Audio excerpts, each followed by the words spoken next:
Hello and welcome to another episode of Codo Cinema, the podcast show where I talk about movies. I'm your host, the man, the myth, the legend, Mark Codo. So, remember when Wonder Woman came out in 2017? Wonder Woman, which is based on the DC Comics, was one of the DCEU's greatest superhero films that helped bring the DCEU back on track after the critical reception of Batman vs. Superman and The Suicide Squad. The original stars, Gal Gadot as the title character, along with Patty Jenkins taking direction. The film became a huge success with critics and audiences for the story, direction, tone, and performances, particularly of Gal Gadot. And with that in mind, a sequel was born. With the success of the first film, Wonder Woman became a cultural impact of inspiration, plus making Gal Gadot and director Patty Jenkins a household name. The film was so good that the studio decided to move forward with the sequel titled Wonder Woman 1984. So, how did that film do? Well,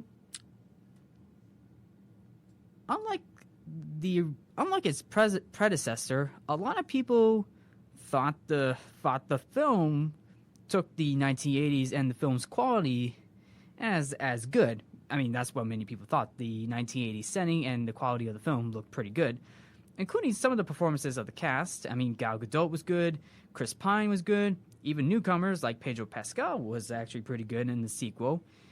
We got Hans Zimmer returning to write the score for the film. Hey, that is definitely something. However, many people took issue with the plot holes, running time, and questionable choices that were made, whether it's on set or off set.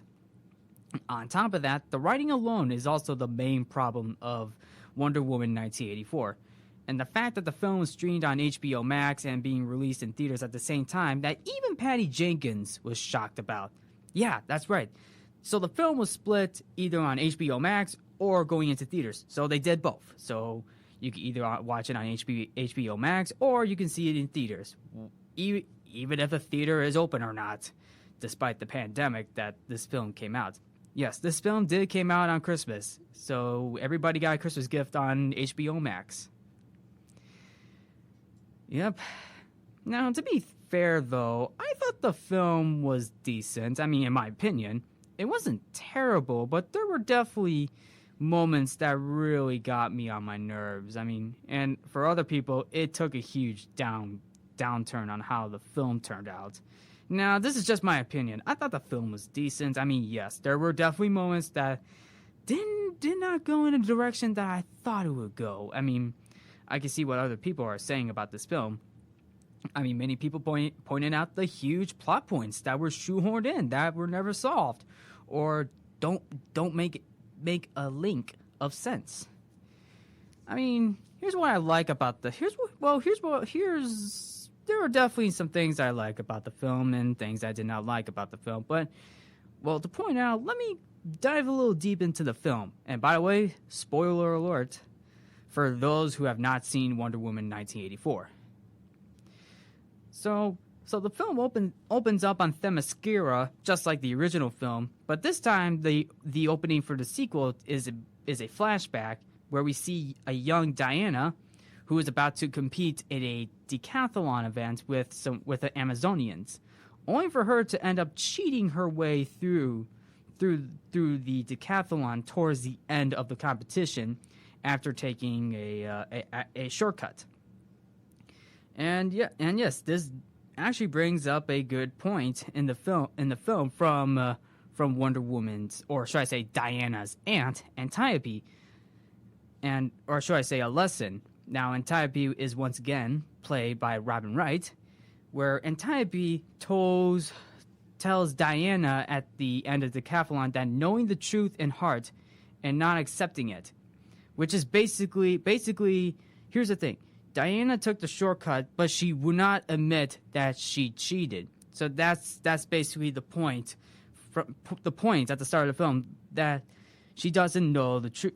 She doesn't know the truth in heart, and she did not accept it. She did not accept that she cheated. So she didn't know the truth. So basically, she didn't know the truth. I mean, and to be fair, knowing the truth in heart and not accepting it, that is definitely something. That is definitely something that people. It does happen a lot because I get it. It's hard to admit the truth or tell the truth, and not accepting responsibility, and that is definitely a good point. And I feel like that moment alone sets up the film pretty good. And that opening alone, I will say this: the opening alone is good. That literally sets up the film pretty well. Well, until the middle, until we get into the 1984 section, I should say. And by the way, no true hero is born from lies.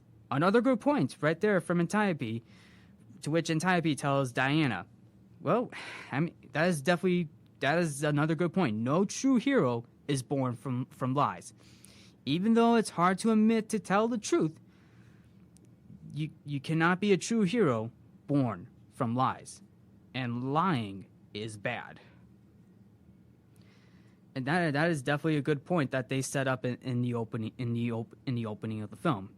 Now the film takes place in the 1980s now, and which is 1984. And to be fair, though, I do like the style of the film. I mean, we get a good 80s style, which I thought was pretty good in terms of quality, especially the mall sequence. We get to see the mall, and of course that little retcon in joke where we get to see a nuclear man symbol. No, I'm not kidding. There is a nuclear man symbol laying on the main floor of the mall, and I think it was one of those malls in Washington D.C. that the film is set. I could be wrong, but that's pretty much what I saw. And by the way, that was a little in joke to Superman 4, which also came out in the 80s, but that came out in 1987. So this film was 3 years off. Yeah, nice callback to Superman 4, huh? Now Diana, once again played by Gal Gadot, works at a Smithsonian institution in Washington D.C. Okay, so it is in Washington D.C., and she is definitely performing heroic deeds as Wonder Woman. Hey, that's what she did in the mall for the opening. And now she also befriends a museum employee named Barbara Ann Minerva, to which she is known in the comic books as the alter ego of Cheetah. Now, this time, Barbara is played by Kristen Wiig. Now, to be fair, though, I know a lot of people thought Kristen Wiig wasn't as good. I mean, to be fair, though, I thought she was okay in this film. I mean, she did get a few laughs, get a few comedic moments, especially when she gets her wish for her powers. I will get to that in a moment. But anyway, Barbara is a shy, mousy geologist and cryptozoologist who is barely noticed by her coworkers. Yep, she is definitely one of those shy people. I mean, to be fair, I am a shy person as well. Barbara eventually comes to envy Diana, and then the FBI asks the museum to identify the stolen antiques from a robbery that Wonder Woman recently foiled. That was also at the mall. Barbara and Diana noticed one item that was later identified as the Dreamstone, which contains a Latin inscription claiming to hold one wish. Wow, a Dreamstone that holds one wish? That is definitely something. That is something right there. I mean, hey, who doesn't want to wish something in the 1980s? Well, here's the thing that this film, I feel like this is something that I did not see coming. Diana accidentally, unknowingly wished for Steve Trevor back. Now, if you have seen the film, if you've seen the film in the scene where she still has Steve's watch, like you notice something in the watch, it starts to tick, like it goes tick tock, like the clock. It seems as though that Diana doesn't know that she wished for Steve Trevor to come back to life. Now that's something I didn't know until the party scene. And by the way, Barbara also wishes to become like an Amazonian, or like Diana, I should say, have powers like Wonder Woman. And she didn't even realize that until she wakes up, knowing that she has the same superpowers as Wonder Woman. Now that is definitely something that is actually pretty cool. Hey, sometimes a lot of people do want to wish for superpowers. Well, if that ever happens. Well, except for the film, In fact, actually, one of the best parts of the film, I should point out, is Pedro Pascal as Maxwell Lord, who is a charismatic businessman and entrepreneur. And in the comic books, Maxwell Lord is more of a shrewd and powerful businessman, but for the most part, the entrepreneur part of the character that is shown in the film is there. I thought, even though his character was a little too over the top, but I thought his performance was actually pretty good and fun. I guess you could tell that Pedro Pascal had a lot of fun in that film. I mean, hey, if anything, I feel like Maxwell Lord is the best part of the film. I mean, yeah. I mean, true, yeah, he is definitely a villain, but I feel like it's definitely a villain that had a lot more character throughout the film. Now, I'm going to go on a limb and say I feel like between Cheetah and Maxwell Lord, I feel like Maxwell Lord is probably the good villain in this film. Now, don't get me wrong, I do love Barbara in this film, but I feel like her Cheetah form did come a little too late, which I feel like this would have been an opportunity to delve deep into both the villains. Now, Maxwell Lord is good, but I feel like if they were going to stick with Cheetah, now I'm just going to go off topic. If they were going to stick with Cheetah as the main villain instead of Maxwell Lord, I feel like this would definitely build up the tension. And even if you want to have two villains in the same film, that is totally fine. You just got to balance that out. But that's not what the film did. Okay, let me go back on topic to talk about the rest of the film. I mean, Maxwell Lord actually obtains the power of the stone to help save his bankrupt oil company, and then suddenly at a Smithsonian party that Barbara and Maxwell Lord are at, Diana is surprisingly reunited with Steve, who, unfortunately, I hate to say this, folks, this is probably one of the more controversial moments in the film that a lot of people did point out. Steve coming back to life in another man's body. That is definitely something. That is definitely something that I did not see coming. That is probably one of the most questionable choices that the filmmakers or writers have probably wrote into the film. I mean, don't get me wrong. I thought Steve Trevor in Wonder Woman 1984 was actually pretty good. His performance was pretty good. He did get some few good one-liners, but this moment where Steve getting resurrected into another man's body, that is definitely a questionable choice. I don't know what to say about that. I mean, oh man, I'm sorry. I don't know what to say about that. Okay, so anyway, by the way, going back to Max and Barbara, Max unfortunately tricks Barbara into stealing the Dreamstone, and then Maxwell Lord wishes to become the stone, the actual stone. Well, actually, not the actual stone, like the solid figure, but the stone that gains the wish. So basically, he wishes for powers. He granted the stone's powers, where Max becomes more of a wealthy and powerful figure, who later creates a lot of chaos and destruction worldwide. Yeah, you see what Maxwell Lord did here, folks? So anyway, this definitely created something over here. So anyway, there was definitely another scene that I actually thought was pretty funny, is when Steve Trevor actually tried on some 1980s clothes, and I thought that was actually pretty funny. Hey, sometimes even in the 80s, there's definitely a lot of 80s clothes to try on, and that scene alone did get a chuckle out of me. So anyway, Barbara, Diana, and Steve discovered that the Dreamstone was created by Dolos. No, in the comic books, he is known as Duke of Deception, to which he is called the God of Lies, Treachery, Deception, and Mischief. It's where someone grants a user's wish while bringing a toll, unless that person renounced the wish or destroyed the stone. Unfortunately, Maxwell Lord is the stone. So yeah, Maxwell Lord is the stone. So we don't even get to see the stone. So that technically, what happened to the stone? Did the stone get destroyed? I mean, I might have said it already. That's Maxwell Lord is the stone. I mean, true, yeah, but I feel like there's something more into that was never solved. Especially in a 2.5 hour running time. Okay, maybe I am being a little harsh, but look, okay, yeah, this is definitely some plot holes that definitely were never solved, that gotta be triggered.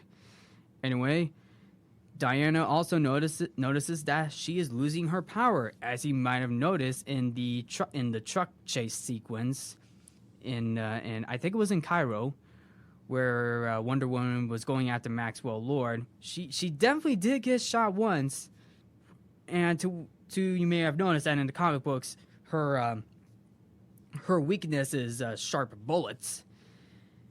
Yes, that was where in the truck chase sequence, that she's losing her powers, and unfortunately for Barbara, her humanity is being diminished. So technically, both Diana and Barbara are unwilling to renounce their wishes. Yep, there is something right there. So that means that is something up. Until then, later in the film, Maxwell Lord learns from the U.S. president of a satellite system that broadcasts signals globally. So Maxwell Lord decided to use his powers, causing his body to deteriorate, and then planned to grant wishes all over the world, not only to rid himself of his power, and then regain his health. So technically, Maxwell Lord, with the stone, is losing his health. Yep, that is definitely a red flag up there. So then Diana and Steve went to the White House to stop Maxwell Lord. Unfortunately, Barbara is now defending Max. So that means Barbara is trying to defend Max. So that's where Barbara now becomes a little evil. Now, we don't even know how Barbara stabbed Wonder Woman in the back. I mean, yeah, we definitely see that, but I feel like there would have been something more to stab Wonder Woman in the back. Basically, she turned against Wonder Woman. Basically, she did in the White House fight sequence, which, to be fair, was probably one of the best action sequences in any superhero movie sequel. Barbara and Wonder Woman fighting each other inside the White House. I thought it was actually pretty good, going against each other with their powers, even though Diana gets weak. And then Max also fights Steve Trevor too, which also brings in a pretty funny quote.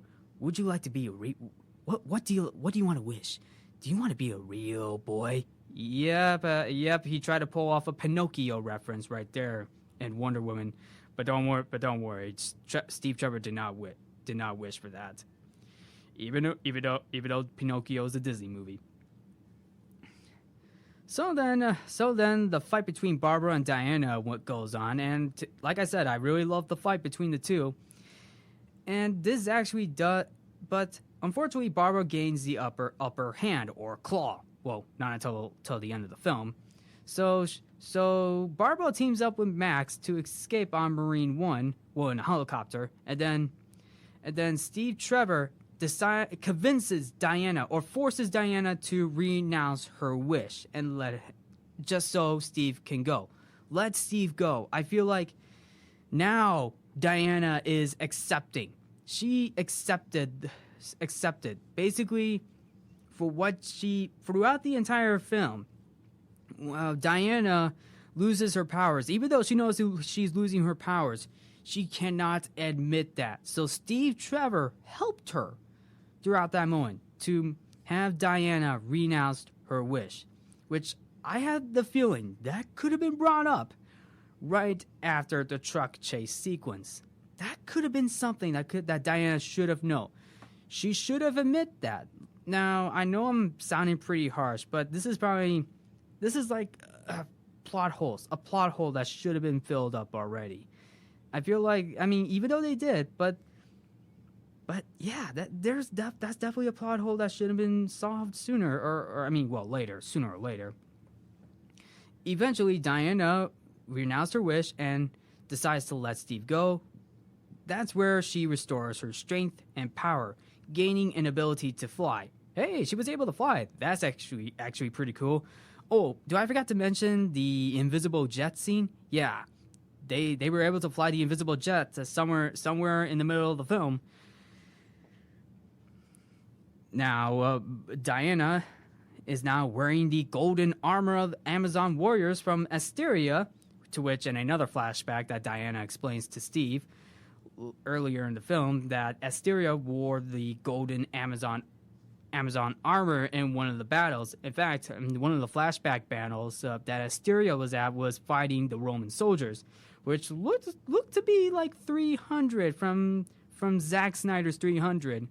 If anybody might have noticed that flashback scene. Ooh, I smell a crossover, folks.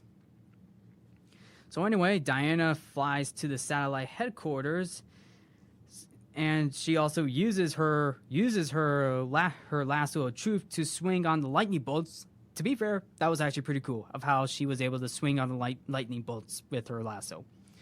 So anyway, Barbara, on the other hand, is with Maxwell Lord on the helicopter, and she actually Maxwell Lord actually gives Barbara this wish to be an apex predator, basically transforming herself into the cheetah.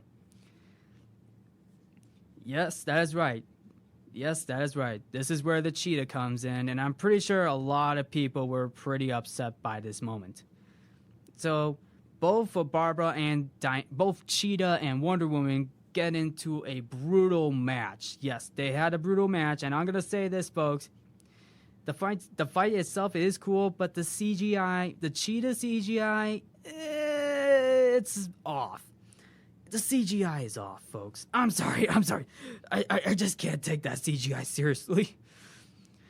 So, yes, the match between Cheetah and Wonder Woman was brutal, to which both ended up tackling each other into the water while she was wearing the armor, though, until Wonder Woman decides to electrocute Barbara in the water. And by the way, she did not die, by the way. Until then, Diana confronts Maxwell Lord and then uses her lasso of truth to communicate with the world through Maxwell Lord. So technically, Maxwell Lord was using his powers unknowingly, was telling the truth. Unknowingly telling the truth. So technically, Maxwell Lord exposed himself. So then, this part of the lasso of truth convinced everyone to renounce their wishes. So technically, Wonder Woman shows Max's vision, basically his flashback of how Maxwell Lord was an unhappy child, and then he was an unhappy child, and then of his young son Alistair, who is frantically searching for his father Max. And yes, Maxwell Lord has a father named Alistair, and this was happening through the chaos. So yes, Maxwell Lord has a flashback during that sequence, and I will say this is probably the moments where I actually liked Maxwell Lord in this film. The flashback alone probably gained or completed his arc. Well, basically knowing his story arc of how he was a little kid. He was an unhappy child, but then wants to make something big of himself when he got older. That pretty much is something, yeah. Even though we don't even know much of Maxwell Lord's childhood, that is definitely something in the film that I definitely saw in there. So then Max reannounced his wish, and then later gets back together or reunites with Alistair back in Washington, D.C. And by the way, how did he get from the location point all the way to Washington, D.C.? I mean, I could be wrong. Anyway, later, I mean, by the way, Barbara is still alive, and she loses her cheetah powers, but we don't know if she has the powers, like the superpowers like Wonder Woman. We don't even know if she still has that or not. That is something that is left up in the air, waiting for answers. That is definitely something we don't even know. We don't even know if she still has her superpowers. I mean, yeah, she did renounce her cheetah wish, but actually that one was made by Maxwell Lord, by the way. So anyway, this film does end with Diana meeting the original man whose body that was later possessed by Steve. Yes, that was definitely a questionable decision. I'm pretty sure that was made by the writers for the film. That definitely got me triggered or something. But anyway, by the way, in case you didn't know, somewhere in the ending of the scene, Gal Gadot's real life husband and children do make cameos at the end of Wonder Woman 1984. I think this was during the Christmas scene, that the ending scene that does take place on Christmas. So hey, technically, this film came out on Christmas for a reason, folks. So anyway, that's technically the end of the film. Actually, we do get a mid-credits scene where we get to see Asteria being revealed and is secretly living among the humans. So, can you guess who Asteria is or who plays Asteria? Well, in that mid-credits scene, Linda Carter, the original Wonder Woman actress, Linda Carter, makes a cameo appearance in Wonder Woman 1984 for that mid-credits scene. Now, to be fair, I was surprised to see her in that film. Like, yeah, that's definitely exciting to see because Linda Carter played the original Wonder Woman in the Wonder Woman TV series back in the 1970s and I think early 80s as well. That was definitely a surprise cameo. Although, to be fair, I wouldn't mind seeing Linda Carter and Gal Gadot in the film meeting each other for the first time, although I wouldn't mind that. But hey, this mid-credit scene with Linda Carter as Asteria is actually pretty good. A nice little callback, too. So anyway, that was the film. That was the film Wonder Woman 1984. Was it good? Not really, but it was an average film. I mean, it wasn't a good film. It was more average in terms of, in terms of quality, but the writing itself is off. There were too many plot holes out there. There were definitely some questionable choices, particularly the Steve Trevor coming back to life in another man's body, which really threw people off. But even though it was nice to see Steve come back, I feel like this is something they would have done differently with Steve. I mean, they probably would have done a couple of flashbacks with Steve, or maybe a vision of Steve. Heck, they might have had some unused footage from the first film to have as flashbacks for Steve, if that was the case. But I don't know. I mean, what do I know? But anyway, Gal Gadot was still pretty good in the film. I mean, despite some moments of the film. Maxwell Lord, Pedro Pascal playing Maxwell Lord was probably the highlight of the film. I really enjoyed his character. Kristen Wiig was definitely pretty good too, although I feel like her cheetah form came a little too late, which I would have seen her cheetah form maybe at the White House. That actually would have been pretty good, but that's just my general thought of it. But I mean, Kristen Wiig was okay. I mean, she was good, but I mean, it's just that ending though. But anyway, that's technically my thought my overall thought of the film. I mean, what do you guys think of Wonder Woman 1984? Was it decent? Was it okay? Did you enjoy it? Did you not like it? I mean, feel free to comment below if you have your own opinion of the film, if you like it or not, if there are moments that would have been solved. Did you think I missed out on a few moments from the film that was already solved that I didn't know? Well, as I mentioned, feel free to comment below. Anyway, thank you for tuning in to Codo Cinema. I'm your host, Mark Codo, aka Codo Man. Remember to watch movies and stay positive.